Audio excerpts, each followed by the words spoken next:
खासकर बीजेपी वाले बाबा साहब अंबेडकर से इतनी नफरत क्यों करते हैं, मैं बताता हूं आपको। बाबा साहब अंबेडकर ने संविधान बनाया। मैं बता देता हूं आपको, आप भी सेटिस्फाई हो जाओगे। बाबा साहब का नाम सुनते ही वॉकआउट कर गए। बाबा साहब का नाम भी नहीं सुनना चाहते। बाबा साहब अंबेडकर का नाम सुनते ही सुन तो लो। अध्यक्ष महोदय, मुझे बेहद खुशी है कि वैसे तो हम सब लोग सभी शहीदों को नमन करते हैं, सभी स्वतंत्रता सेनानियों का आदर करते हैं, लेकिन उन सभी स्वतंत्रता सेनानियों में एक तरह से दो चमकते सितारे हैं, बाबा साहब अंबेडकर और भगत सिंह। दिल्ली सरकार ने ये निर्णय लिया है कि बाबा साहब अंबेडकर और भगत सिंह जी की तस्वीरें सभी दिल्ली सरकार के दफ्तरों में लगाई जाएंगी। कुछ दिन पहले पंजाब सरकार ने भी ये निर्णय लिया है कि पंजाब सरकार के भी सभी दफ्तरों में भगत सिंह और बाबा साहब अंबेडकर की तस्वीरें लगाई जाएंगी। जब से ये ऐलान किया गया है, मैं तो सोच रहा था कि हमारे विपक्ष के साथी इसके ऊपर हमें बधाई देंगे, तारीफ करेंगे कि बहुत अच्छा निर्णय लिया गया। शुक्रिया।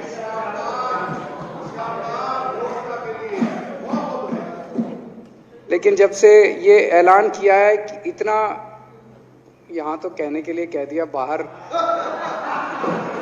एक मिनट मेरे को पूरा, हमें इतना क्रिटिसाइज किया जा रहा है। बीजेपी वाले कह रहे हैं कि बाबा साहब अंबेडकर और भगत सिंह की क्यों लगाई, सावरकर की क्यों नहीं लगाई, हेडगेवार की क्यों नहीं लगाई। तो मैं कह रहा हूं भाई, सावरकर की और हेडगेवार की तुम लगा लो। अब देखो, जो बोल रहे थे उसमें तो किसी ने टिप्पणी नहीं की। मैंने कहा भाई सावरकर की बोल रहे हैं, सावरकर की और हेडगेवार की तुम लगा लो, हम बाबा साहब अंबेडकर की और भगत सिंह की लगा लेते हैं। कांग्रेस वाले चिल्ला रहे हैं, इंदिरा गांधी की क्यों नहीं लगाई, राजीव गांधी की क्यों नहीं लगाई, सोनिया गांधी की क्यों नहीं लगाई। तो हम कह रहे हैं भाई, इंदिरा गांधी की तुम लगा लो, हम तो बाबा साहब अंबेडकर की और भगत सिंह की लगाएंगे। अध्यक्ष महोदय, मेरे को पता नहीं था ये लोग बाबा साहब अंबेडकर और भगत सिंह से ऐसी नफरत क्यों करते हैं सारे प्रतिपक्ष के लोग। मैं आपको बताता हूं क्यों करते हैं, और खासकर बीजेपी वाले बाबा साहब अंबेडकर से इतनी नफरत क्यों करते हैं, मैं बताता हूं आपको। बाबा साहब अंबेडकर ने संविधान बनाया। मैं बता देता हूं आपको, आप भी सेटिस्फाई हो जाओगे।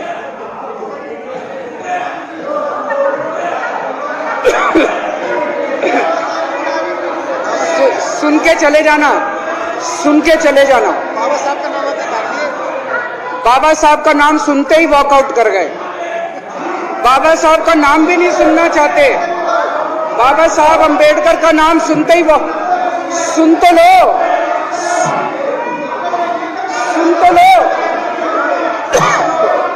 वो तमाशा, और ये सब कुछ जो इन्होंने बोला वो सच बोला। सुन तो लो।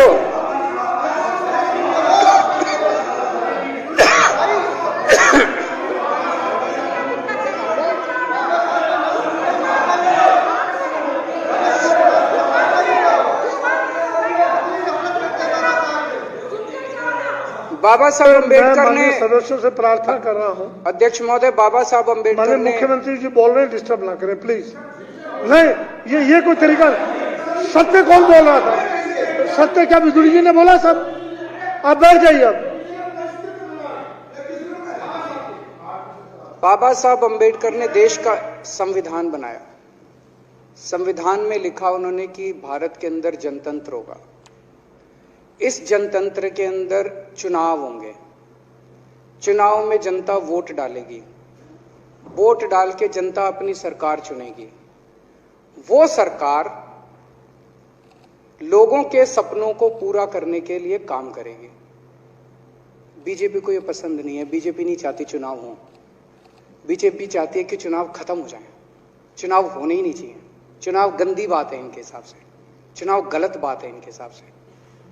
एमसीडी के अंदर 15 साल इन्होंने जम के लूटा, लूटने के सारे दुनिया के रिकॉर्ड तोड़ दिए। गिनीज बुक वालों की मीटिंग चल रही है कि भारतीय जनता पार्टी का नाम आने वाला है गिनीज बुक के अंदर एमसीडी का और बीजेपी वालों का। शानदार इन्होंने परफॉर्मेंस किया है। 15 साल के अंदर इन्होंने लूटने में कोई कसर नहीं छोड़ी। लूटने के बाद जब जनता में त्राही त्राही मच गई, लोग दुखी हो गए 15 साल के इनके शासन के बाद, और जनता ने मन बना लिया कि इस बार इनको मजा चखाएंगे और गुस्सा जाहिर करेंगे। चुनाव आयोग ने ऐलान कर दिया कि हम आज शाम को 5 बजे 9 मार्च को शाम को 5 बजे आज चुनाव की डेट्स की घोषणा की जाएगी। 4 तारीख को प्रधानमंत्री के दफ्तर से फोन जाता है, चिट्ठी जाती है चुनाव कमिश्नर को, चुनाव रद्द कर दो। पूरी दुनिया के अंदर आज तक ऐसा नहीं होगा कि प्रधानमंत्री सीधे सीधे चुनाव कमिश्नर को फोन करके और चिट्ठी लिख के कहते हैं कि चुनाव रद्द कर दो। इसलिए ये नफरत करते हैं बाबा साहब अम्बेडकर से। ये कहते हैं बाबा साहब अम्बेडकर नहीं होता तो जनतंत्र नहीं होता इस देश के अंदर। कल एक बीजेपी का बड़ा नेता मिला, बोला जी मैंने तो अपने बीजेपी के बड़े नेताओं को बोल दिया ये चुनाव का चक्कर छोड़ो, एमसीडी में भी एनडीएमसी जैसा कर दो। मैंने कहा इसका क्या मतलब? वो बोले जैसे एनडीएमसी में चुनाव ही नहीं होते, एनडीएमसी में केंद्र सरकार नॉमिनेट कर देती है, बोले जी एमसीडी में भी यही हो जाना चाहिए। अध्यक्ष महोदय, इनका बस चलना इस देश के अंदर सारे राज्यों में और देश में चुनाव कराना बंद कर दें। इसलिए ये नफरत करते हैं, इसलिए बाबा साहब अंबेडकर से नफरत करते हैं ये लोग। बाबा साहब अंबेडकर चुनाव की प्रक्रिया रख के गए थे, इनका बस चले तो ये चुनाव कराना बंद कर दे। कह रहे हैं हम तीनों एमसीडी को यूनिफाई करना चाहते हैं। अरे 7 साल थे तुम्हारे पास, सो रहे थे क्या 7 साल से? कहां थे तुम लोग 7 साल से? क्यों नहीं तुम लोग यूनिफाई करने के लिए पैसे चाहिए? क्यों नहीं तुम लोगों ने यूनिफाई किया 7 साल से? चुनाव के 1 घंटे पहले तुम लोग चिट्ठी लिख रहे हो, अब सो के जागे हो कि अब यूनिफाई करोगे। तो यूनिफाई नहीं करना, चुनाव टालने हैं, क्योंकि हार रहे हैं। मेरी हाथ जोड़ के विनती है, हार जीत लगी रहती है, कभी ये पार्टी हारती है, कभी वो पार्टी हारती है, कभी आज बीजेपी हारती है, कभी आम आदमी पार्टी भी हारती है, कभी कांग्रेस हारती है। देश बड़ा है, देश की सोचो। आज आम आदमी पार्टी है, कल आम आदमी पार्टी हो सकता है ना हो। आज बीजेपी है, कल बीजेपी हो ना हो। आज केजरीवाल है, कल केजरीवाल नहीं होगा। आज मोदी जी हैं, कल मोदी जी नहीं होंगे। कोई बड़ा नहीं है, देश बड़ा है, मुल्क बड़ा है, कौम बड़ी है, समाज बड़ा है। देश को नहीं झुकने देना, देश को नहीं टूटने देना, देश को नहीं किसी भी हालत में देश पे आंच नहीं आनी चाहिए। ये लोग देश के साथ खिलवाड़ कर रहे हैं, ये लोग संविधान के साथ खिलवाड़ कह रहे हैं। हम यूनिफाई करना चाहते हैं। इन्होंने एक चिट्ठी लिख दी चुनाव आयोग को कि हम तीनों एमसीडी को यूनिफाई कर रहे हैं, इसलिए चुनाव टाल दो। चुनाव आयोग ने चुनाव टाल दिया। कल को दिसंबर में गुजरात के चुनाव हो रहे हैं। अब जनता कह रही है ये गुजरात हारेंगे। अब अगर ये गुजरात हारेंगे तो ये 10 दिन पहले चिट्ठी लिख देंगे चुनाव आयोग को कि भाई हम गुजरात को और महाराष्ट्र को एक कर रहे हैं, इसलिए गुजरात के चुनाव टाल दो। गुजरात के चुनाव टल जाएंगे। अगली बार ये लोकसभा हारेंगे, चिट्ठी लिख देंगे जी ये पार्लियामेंट्री फॉर्म ऑफ सिस्टम बड़ा खराब है, हम प्रेसिडेंशियल फॉर्म ऑफ सिस्टम ला रहे हैं, संविधान बदल रहे हैं, चुनाव टाल दो। चुनाव टल जाएंगे। ये क्या मजाक बना रखा है इन्होंने, नौटंकी कर रखी है इन्होंने। भारत जनतंत्र है, देश ये बर्दाश्त नहीं करने वाला जो इन्होंने नौटंकी कर रखी है। कहते हैं हम दुनिया की सबसे बड़ी पार्टी हैं, हम तो जी दुनिया की सबसे छोटी पार्टी हैं। फिर भी डर गए तुम लोग।